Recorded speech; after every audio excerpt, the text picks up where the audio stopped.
Greetings, members, one and all of the Salivation Nation.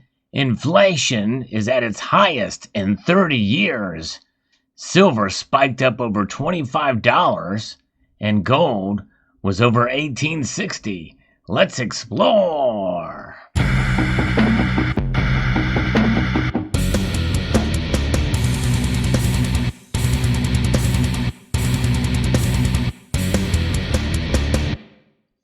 Those were the prices earlier today. We're going to take a look and see what happened and why they kind of subsided a bit. Gold is now down, but it's still up almost $20. Looking at the chart here, as we take a look, we can see that gold spiked up over $18.60 briefly earlier, especially when we heard about the numbers for the consumer price index. Look at that spike. What brought it back down? We'll talk about that momentarily. But silver, look at silver. This is the bid price, by the way, we're looking at here. And silver spiked up over $25 in the bid price. And you can see that its spike was very dramatic. And as is usually the case, silver tends to outperform gold during these big spikes like this. Of course, I did post a video yesterday when we saw some separation between gold and silver's price and the reasons for that. But whenever we see concern over inflation, well, the hedges make their way back and people run to the safety of gold and by association silver. And so there it is. And so fascinating to see these numbers. Let's look at again how quickly gold spiked up. A pretty dramatic increase here, but I would say that silver's spike was even greater. We take a look at the gold to silver ratio. It is now down to 75.13, and it was higher than that earlier, obviously, when we saw the separation.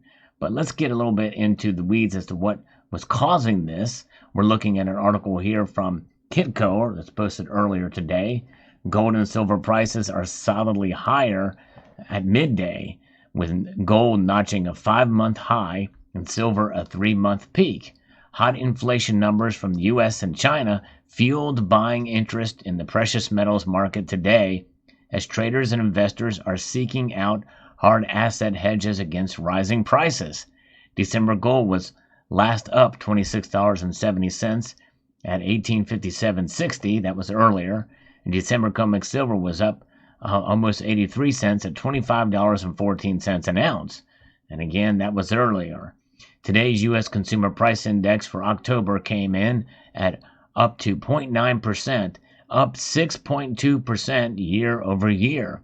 The Consumer Price Index was expected to come in up 0.6%, not 0.9% from September, and up 5.9% year over year. That's still very concerning, but it's running away from what their expectations were. The October numbers are the highest U.S. CPI readings in over 30 years. Tuesday's U.S. Producer Price Index showed a rise of 8.6 year over year. Meanwhile, China's Producer Price Index on Wednesday was reported up 13.5% in October year on year and up from a 10.7% rise in September. So inflation is running away from them as well. That's the fastest factory gate price rise in 26 years. Extreme weather and coal shortages are being reflected in China's rising PPI. Global stock markets were mixed in overnight trading. The U.S. stock indexes are slightly weaker at midday. Traders and investors are a bit more risk-averse at midweek, paying more attention to the prospects for rising and even problematic price inflation. Now, we know the stock market is trading at near all-time highs and largely propped up by easy money from the Federal Reserve, and that's the thing where the bond rate is coming into play. And we can see here now, as this recording of this video, and according to the article here, we saw the U.S. Treasury note bond yield is now starting to climb up again, where it was down over 1.4%. And of course, that meant higher prices. So the rising bond yield now is fighting against silver and gold, and that is why the prices are subsiding a bit. Technically, we saw Gold futures hit a 5-month high. Bulls have the firm overall near-term technical advantage and gain more power today for the gold prices. And we saw silver futures hit. Silver bulls have gained the overall near-term technical advantage and have restated a 6-week-old uptrend on the daily bar chart. Silver bull's next upside price objective is closing prices above solid technical resistance at $26.13. So isn't it something to see those numbers kind of play with us again, or tease us, I'll say, for silver? It's interesting. It wasn't that long ago we were below $24 an ounce. Now it's solidly above, and we flirted with $25 an ounce silver. These metals will continue to do their thing. It is fascinating to see silver and gold rise in the pace they are now, doing what they're supposed to do in times like this, and that is to provide that hedge, that protection against inflation. In this case, they literally are acting as a hedge against inflation. The price movements today, although when I recorded my video yesterday, which is already outdated when I posted it earlier, I still think it had some weight and merit to it, because there will be times again when silver and gold separate in terms of spot price. In other words, gold going up and silver going down. And so I encourage you to check out that video, because I still think it rings true on principle, because there are times when silver trades more as a commodity and less as a hedge. And there are times when you will see that separation. But in times like this, when we saw some pretty scary inflation numbers here, this means that silver is trading as a hedge today. Screw the commodity aspect of silver today. It's rising because people see it as a hedge, along with gold. It is running on the coattails of gold, and it's running on the coattails of gold at a higher percentage increase. The volatility of silver is showing its face here, up 1.63% today, whereas gold was up 1.1%. Not a huge difference, but enough of a difference to narrow that ratio, which is quite fascinating to see. And I believe in some cases we're seeing that to a degree with platinum as well, because palladium is down and rhodium is down as well. And there's where it is. And it's interesting to see if we continue to see this path happen in the next couple of days. We could see the gold to silver ratio get below 75, maybe 74, 73 area.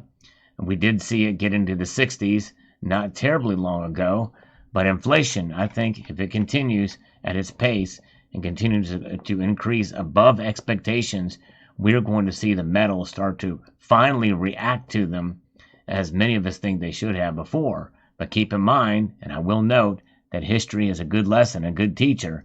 It took quite a while for that to occur in previous recessionary periods for silver and gold. This is how the natural markets work. There's a lot of psychology that comes into play with these metals and the markets, and I believe that is something that many people forget about, and that's why you sometimes see people chalk it up to suppression. But nonetheless, there we have it. A fascinating report here today, fascinating news, and interesting to see how the metals are making a move in the upwards direction. I did make a fairly substantial gold purchase recently, and I did it before this big spike in price. I'm kind of glad I did it then. But nonetheless, I would not be discouraged if you were thinking about buying and maybe waited to pull the trigger. Is sometimes there's a good time to buy, and sometimes there's not so good of a time to buy. Now is a good, there's no time like the present, they say, and I even mentioned that in a recent video concerning gold. If you have the wherewithal and want a stable way to preserve your wealth, the most stable way in the hard assets, gold would be it. But nonetheless, sometimes it's good to kind of wait, and today might be a good time to wait considering how much it increased, because usually when it spikes up like this, typically there's a normalization of the price, and we saw it literally in one day with some of these levels that have come back and subsided a bit. And why? Well, again, it's because of that bond yield fetching now over 1.5%. We'll see how it comes out tomorrow. Who knows? It may drop back down again. If it does, then I believe we might see higher prices come the next day. We'll find out. Dollar index is obviously the biggest indicator, and we could see the dollar strengthen through the week here, in spite of the higher inflation. That's going to work against gold and silver. Overall lesson here is, as no one really knows what's going to happen from here out. The shock of this report of the consumer price index coming up much higher than expected is just that, and it's shocking the prices and shocking the market, so the prices are up. Tomorrow and the next week, well, that shock could wear off, and the prices being baked in, and we could see a normalization. We could see gold go back down to maybe 1830 range. We could see silver maybe fall to the low 24 range. Who knows? We really don't know. Psychology is key. We have the bond markets, and we have the dollar index. And those are the things to watch. And obviously, employment numbers and further reports on the consumer price index. And of course, what the Fed says in their next meeting will be paramount and key to all of this. But there are other factors that can come into play as well. Geopolitical factors, which we've not been heard talked about much in recent weeks. And of course, things associated with the pandemic and businesses closing, opening, and what have you. And there you have it. Let me know what your thoughts are in the comment section below. I'd like to extend a multitude of gratitude to you all for taking the time to watch this video, and to encourage you to please rate, share, comment, and subscribe.